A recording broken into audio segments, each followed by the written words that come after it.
اوكي مرحبا السلام عليكم ورحمة الله وبركاته يا جماعة أكم جرتم بقيونا نسنجي ان أتو ان برنوتك يدانين كتو كرومو فيدمو الاسم برباكسة مالف ان ونكون ملك عني ان kanaaf namni kun wanta tokko hojjetee itti faajee hogguu simbiraan ga'u isin ittiin fayyadamne bu'aan hin jiru jechuudha. Barnoota argachuu nama barbaachisutti fayyadamuun isin barbaachisa. Ammas waan tokko osoo hin hubanne viidiyoo san sirriitti osoo hin ilaalle wanticha san hojjechuudhaaf hin deemina. Jalqaba hubannoo barbaachisa. Hubannoodhaan booda hojiitti hiikuudha. Viidiyoo san sirriitti daawwattanii san booda wanta san hojjechuudhaaf isinitti salphata jechuudha. Osoo viidiyoo san hin laalle ammoo tuyyuu xiqqoodhuma isii ilaaltanii daftanii wanta san hojjechuudhaaf hin deemina. Ammas yeroo wanta tokko daawwattan wanni sun akkamitti hojjetama sirriitti hordofuu isin barbaachisa jechuudha. Yoo yeroon wanta kana isiniif dhiyeessu qulqullinni hin jiraanne viidiyoo irratti jechuudha yaada koomentii jalatti kennuu hin irraanfatina. Bakka qulqullinni hin jirretti anis ammoo haala danda'uun haala qulqullinaatiin isiniif dhiyeessuudha yaada. Viidiyoo kee irratti qulqullinni isaa yoo hin jiraanne naaf himuu qabdanii yaada koomentii jalatti kennuu qabdan isin jedha. Gaafii keessan ammoo karaa meseenjeraatiin sagaleedhaan erguu qabdanii ammas barreeffama waan ammaam deebisuu hin dandeenyeef barreeffamas garuu barreessitanii dhiisuu hin dandeessanii gaafii qofa keessanii dhiisuu hin dandeessanii yeroo natti mijaa'etti yeroo naa danda'ametti inni maxxansaa yeroo san laaluu dandeessan jechuudha. Kanaaf har'a dheengadda gaafii afur isin dhiyeessee ture. Tokkoffaa akkaataa imeelii keenya paaswordii isaatti jijjiiruu dandeenyu jechuudha. Lammaffaa irratti meseenjera keenya voice nuuf hin fidu akkamitti arganna? Icciitiidhaan akkamitti namaan wajjin haasa'uu dandeenya kan jedhudha. Sadaffaa FB keenya akka namni hayyama keenya malee irratti yookaan taayimilaayin keenya irratti taag akka hin goone akkamitti ofirraa hiina jechuudha. Afuraffaa irratti ammoo isiniif deebisee jira kaleessa isiniif deebisee jechuudha. Moobaayila keenya daddabsiisuudhaaf yeroo bannu waan tokko seennee bahuudhaaf yookaan cufnee banuudhaaf akkamitti akka nuuf hojjetu isin garsiisee ture. Tokkoffaa kan bahe lakkoofsa tokkoffaa irratti isa isiniif dhiyeessee ture. Lammaffaa kan bahe afuraffaa kana afuraffaas kaleessa isiniif maxxansee ture. Sadaffaa kan bahe ammoo lakkoofsa lammaffaa kana meseenjar keenya voice nuuf hin fidu kan jedhu kana har'a isa kana isiniif dhiyeessuudhaan yaada. Inshallah isa kana jechuudha meseenjarri keenya voice nuuf hin fidu akkamitti arganna icciitiidhaan akkamitti namaan wajjin haasa'uu dandeenya jechuudha. Isa kana hogguun jedhu sa'aatii isin irratti hidhattanitti jechuudha. Nama san yoo fakkeenyaaf daqiiqaa 10 qofa kennitaniif jechuudha wanta isin barreessitan san daqiiqaa 10 qofa yookaan daqiiqaa 30 yookaan ammoo sekondii 5 yookaan sekondii 10 sekondii 20 hangas laale yookiin guyyaa tokko jechuudha. Hanga guyyaa tokko kennitaniif jechuudha nama kanaa waliin haasa'uudhaaf. Yoo fakkeenyaaf sekondii 5 irratti hiitan wanni kun yennaa namicha san bira ga'ee namichi sun ilaale jechuudha. Yoo namichi sun online jiraate akkuma inni ilaaletti sekondii 5 booda isa biraas ni bada isin biraas ni bada jechuudha. Kanaaf haala salphaadhaan icciitiidhaan sikiriitiidhaan namaan haasa'itanii eenyummaan abbaan fedhee'u haasasin namaan waliin haasa'tan footoo ergitanis sagalee ergitanis barreeffamaan ta'us namni barreeffama keessan san arguu hin danda'u viidiyoo yookaan suuraa sanis arguu hin danda'u. Wanni sun sekondii 3 booda yookaan 5 booda waan akkaataa sekondii isin irra hiitan san booda ni bada jechuudha. Yoo guyyaa tokkoon gootanis guyyaa tokko booda ni bada jechuudha. Haala kanaan akkaataan sagalee nuuf hin fidu kan jedhus haala salphaadhaan isin garsiisa. Isa kana guutumatti yoo sagalee isiniif fiduu dide akkaataa nama isin garsiisu kana yoo guutumaan guututti kan jiraanne ta'e guutumaan guututti meseenjera keessan san delete gootanii uninstall kan jedhu tuutanii ofirraa balleessitanii moobaayila keessan guutuu keessaa tuutanii jechuudha. Meseenjera kana haaraatti Google Play Store keessa galtanii daawunlood godhattanii san booda bantanii ilaaltan isin sirraa jechuudha inni. Okay har'aa itti isin geessa akkaataa icciitiidha. Okay meseenjera keenya keessaa gallu fakkeenya haala kanaan amma fakkeenyaaf nama tokko waliin icciitiidhaan ni haasofna haa jennu. Mee xiqqoo na obsa. akkuma amma argutti jirtan kana kunoo amma fakkeenyaaf mee nama tokko maqaa isaa barbaadu.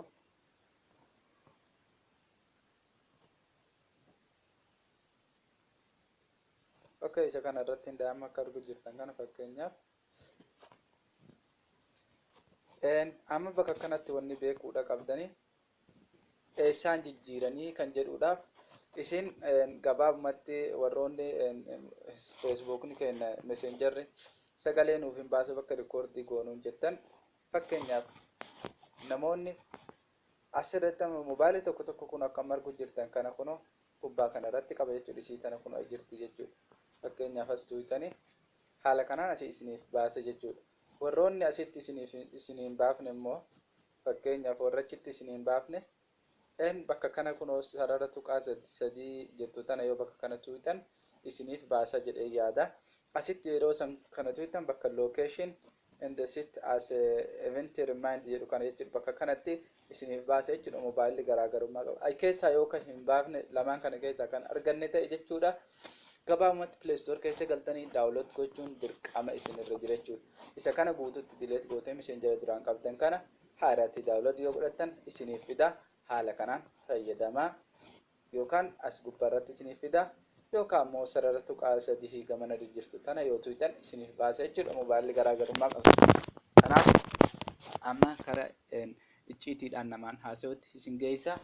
Icciitiidhaan namaan haasa'uudhaaf gabaabumatti mallattoo tuqaa geengoo gubbaarra jirtu tana as tuutan jechuudha. Mee haa tu'inu sirriitti xiinxalaa hubadhaa sanboota ol harkistanii as bakka jirtu as mallattoon qulfii jiru kanatti security conversation ka jedhu kana jechuudha. Isi kana irra dhooytan jechuudha.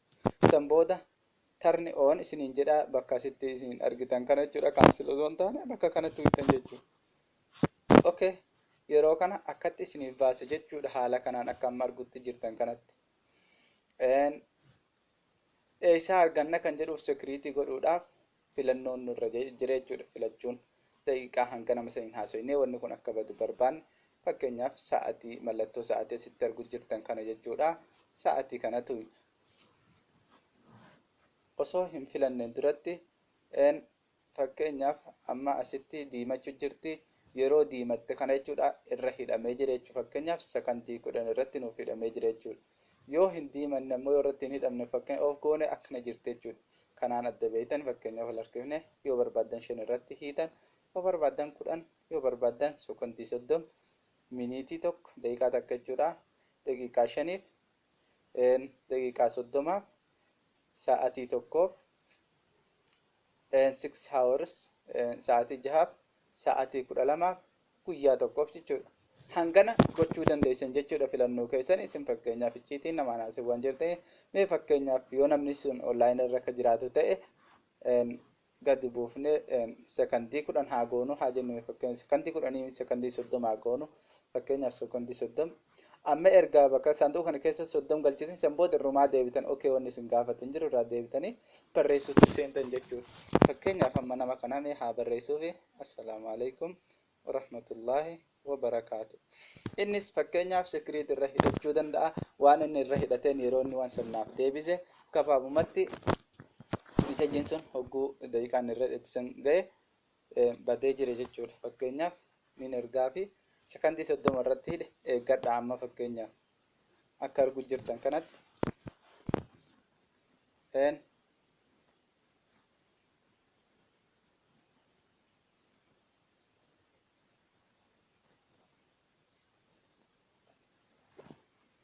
message couldn't not be sent tap for details naan jechuun jira.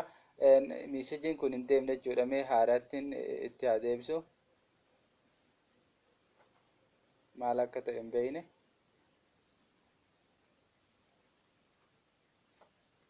Okay.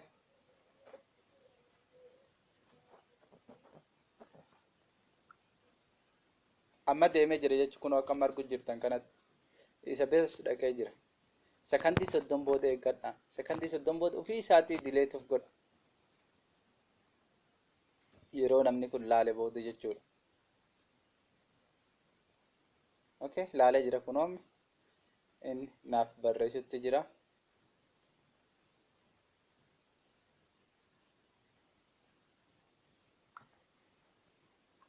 naaf dhufeera kun inni naaf deese kiyya badee jira kaisaas mee hanga inni irra hidhate hin beekne garuu ni laalla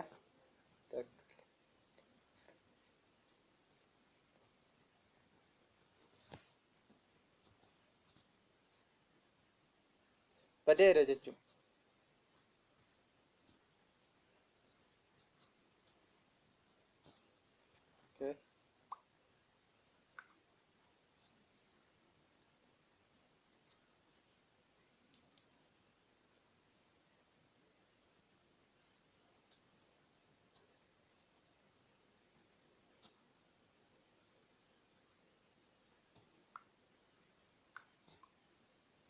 Laal hayi naan jechuutti jiraam hanga itti baddu laallamee ka isaa kana mee fakkeenyaaf suuraa wayii haa erguufi innamni inni hayi naan jedhe kun badee jire jechuudha. Mee fakkeenyaaf suuraa wayiitiin ergaafi suuraadhuma ta'e mee suuraa kana haa erguufi akka argu jirtan sakandii 30 booda ni dhuma jechuudha.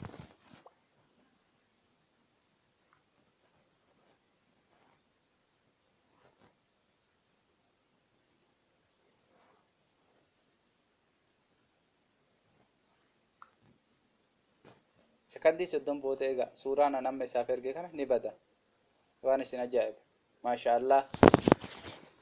Wow haala kanaan itti fayyadamaa isin jedha.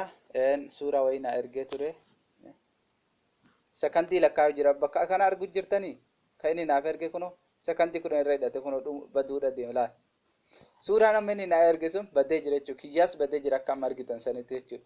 Haala kanaan fayyadamaa isin jedha. Mee deebisee irra deebisee isin garsiisa. Mee irraa haa deebi'u mee amma sakandii 10 irratti isinii fidee isin garsiisa. Sakandii 10 okay amma nin ergaafi suuraa haa erguuf isa biraas nin bada jechuudha. Ennaan ergee fakkeenya isa biraas yeroodhuma isin bada jechuudha. Sakandii irra hidhesan laalus laaluu baatus ni bada jechuudha. Kun akka argu jirtan kanaan badeera argitanii maashaallah baay'ee itti gammaddan jedhee yaada. Sheer godhaa isiniin jedha.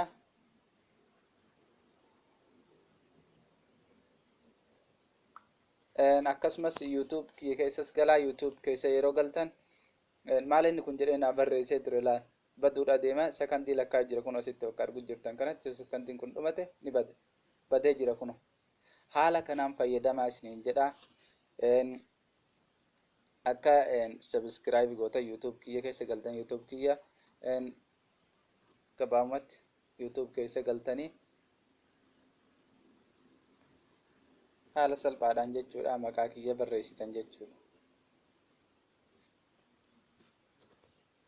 Asirratti bakka mallattoon sarchii jiru kanatti